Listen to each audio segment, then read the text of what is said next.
안녕하세요. 자녀 교육 참 생각할 게 많죠.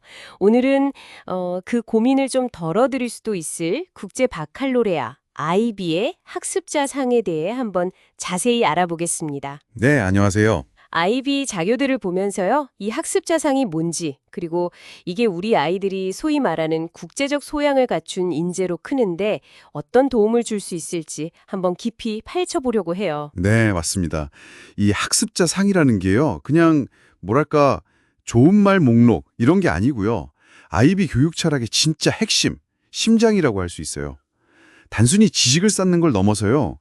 우리 아이들이 더 넓은 세상을 이해하고 또 긍정적인 변화를 만드는 데 필요한 그런 자질들을 아주 구체적으로 제시한 거거든요. 아, 네. 그러니까 단순히 구호가 아니라는 말씀이시군요. 그렇죠. 궁극적으로는 국제적 소양을 갖춘 사람을 길러내는 게 목표인 거죠. 제가 자료를 좀 보니까요. 아이비 학습자상의 10가지 핵심 자질을 이야기하더라고요. 뭐 탐구하는 사람, inquires, 지식이 풍부한 사람, knowledgeable, 또 사고하는 사람, thinkers 이런 식으로요. 단순히 공부만 잘하는 게 아니라 되게 균형 잡힌 사람을 키우려는 목표가 있는 것 같아요. 근데 이게 그냥 목록 그 이상이라는 거죠. 네, 그렇습니다. 가장 중요한 점은 이 10가지 자질들이 뭐 지적인 면만 말하는 게 아니라는 거예요. 개인적, 정서적, 그리고 사회적인 성장까지 전부 다 포함하고 있거든요. 아, 전인적인 성장이군요. 네, 바로 이 점이 국제적 소양을 키우는 핵심 동력이라고 할 수 있습니다.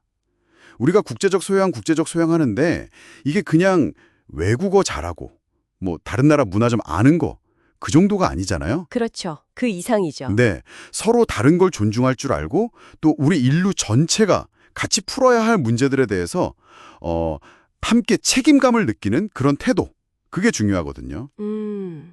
예를 들어 주실 수 있을까요? 그 10가지 자질 중에 하나를 골라서요. 아, 네. 예를 들어 원칙을 지키는 사람, principle이라는 자질이 있잖아요. 네네. 이게 그냥 착한 아이, 정직한 아이, 이걸 넘어서는 개념이에요. 공정함, 정의감, 그리고 다른 사람의 권리나 존엄성을 존중하는 마음까지 다 포함하는 거죠. 아, 훨씬 넓은 의미네요. 그럼 그게 국제적 소양하고는 어떻게 직접 연결이 될까요? 아주 좋은 질문이세요. 이 원칙을 지키는 사람은 개인의 어떤 도덕성을 넘어서요.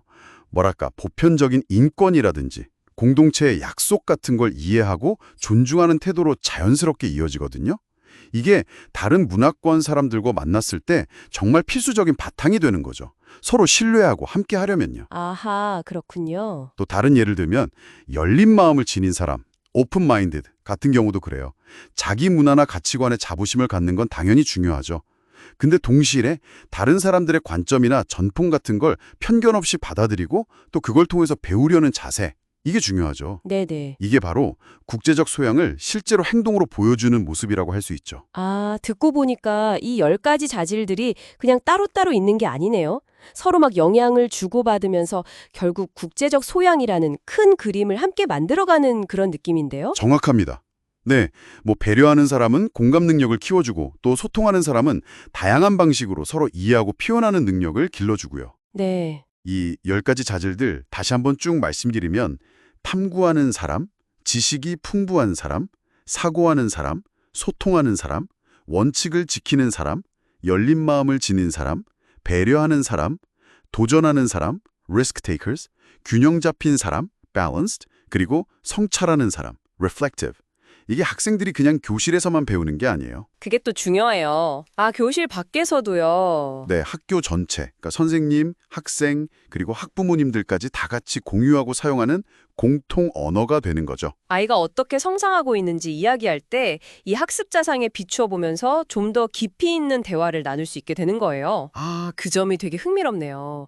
그럼 부모 입장에서는 이 학습자상을 어떻게 이해하고 좀 활용하면 좋을까요? 예를 들어서 아이가 학교에서 도전하는 사람, 자질을 배우고 왔다고 해요. 근데 영어로는 risk takers잖아요. 네, 맞아요. 이게 약간 위험을 감수하는 사람 이렇게 들려서 부모님들은 좀 걱정하실 수도 있을 것 같거든요. 집에서는 어떻게 격려해 줘야 할지. 아, 네. 그거 정말 많이들 궁금해하시고 또 오해하기 쉬운 부분이에요. 리스크 테이커스라고 하니까 뭔가 위험한 행동을 막 권장하는 것처럼 들릴 수 있잖아요. 네, 좀 그렇죠. 근데 IB에서 말하는 도전하는 사람은 그런 뜻이 아니고요. 익숙하지 않거나 좀 불확실한 상황에서도 용기를 내서 새로운 걸 시도해 보는 거예요. 그리고 설령 실패하더라도 그걸 배움의 과정으로 받아들이는 자세? 그런 걸 의미합니다. 실패를 두려워하지 않은 용기 같은 거군요. 그렇죠. 그러니까 가정에서는 아이가 뭐 새로운 취미에 도전해 본다거나 아니면 좀 어려운 문제를 스스로 풀어보려고 했을 때 그 결과가 어떻든 간에 그 용기 자체를 칭찬해 주시는 거죠. 과정을 격려해 주시는 방식으로 이 자질을 충분히 지지해 주실 수 있어요. 중요한 건 지적인 호기심이랑 용기를 북돋아 주는 거죠. 그렇군요. 설명을 들으니 이해가 되네요.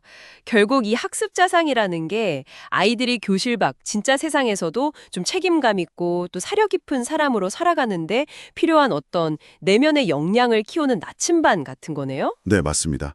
뭐 지식은 계속 변화하고 또 새로워지잖아요. 그렇죠. 하지만 이 10가지 자질, 이런 역량들은 아이가 앞으로 어떤 환경에 놓이든 스스로 배우고 또 다른 사람들과 더불어 살아가면서 더 나은 세상을 만드는 데 기여할 수 있는 그런 힘을 길러주는 거거든요. 이것이 바로 국제적 소양을 갖춘 인재로 성장하는 과정이라고 할 수 있겠죠. 자, 이제 이런 관점에서 한번 우리 청취자분들께 질문을 드려볼 만한 게 있어요. 네, 어떤 질문일까요? 오늘 저희가 이야기 나눈 이 10가지 학습자상 자질들 있잖아요. 네. 이걸 한번 떠올려 보시면서 우리 아이는 어떤 면에서 이미 이런 모습을 자연스럽게 보여주고 있을까? 혹시 그런 모습이 있는지 한번 찾아보시는 거죠. 아이의 강점을 발견하는 거네요. 네.